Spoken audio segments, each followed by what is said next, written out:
I've had a lot of bad trips in my life, but the one I'm about to share literally starts as a road trip, and it doesn't involve any hallucinogens. The longest 4 hours with the crabbiest passenger you can possibly imagine.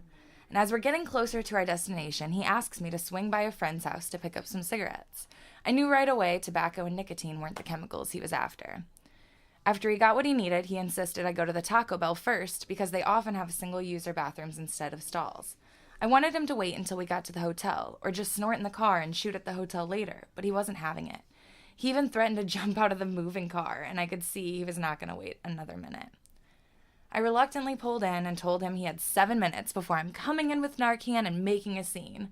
6 of the longest minutes later, and my brother finally came strolling out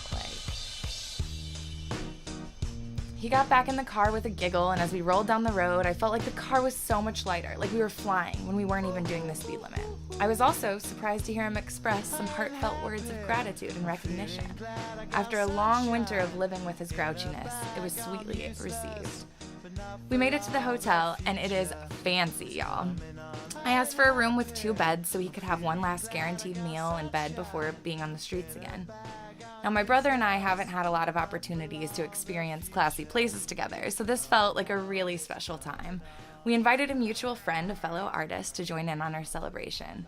Dude shows up and brings along all his chaos, including 2 other people and literally everything they all owned.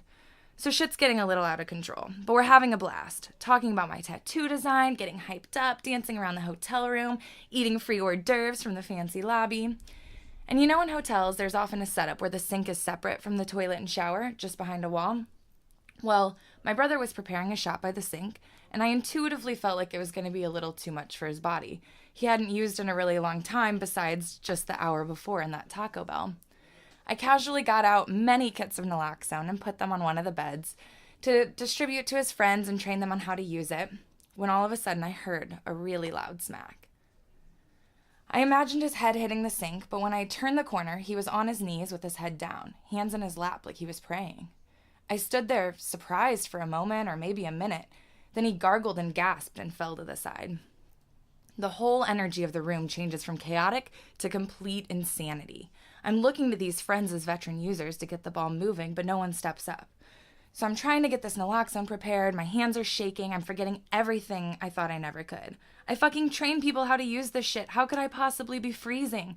I'm trying to take deep breaths and it's helping, but I'm watching his fingers and lips turn blue. Our friend's girlfriend hands me a syringe full of naloxone she's prepared. I give him 1 hit in the leg. No change in consciousness or breathing. I start to notice the scars of use and abuse on my brother's body and feel deep grief for him and his skin. 2 more hits in the leg. The room is buzzing. My hands and face are getting hot. Another hit in the other leg this time. I can feel my heartbeat in my ears and my eyes as a tear streams down my cheek. 2 more hits, this time in the upper arm, followed by a sisterly slap across the face, and in hindsight, that may have been a bit more than he needed, but it worked. He came to, gracefully and apologetically. He kept saying sorry to me, and I'd scream, "I don't want your sorrow, brother. I'm just so fucking happy you didn't die on me." And I meant it.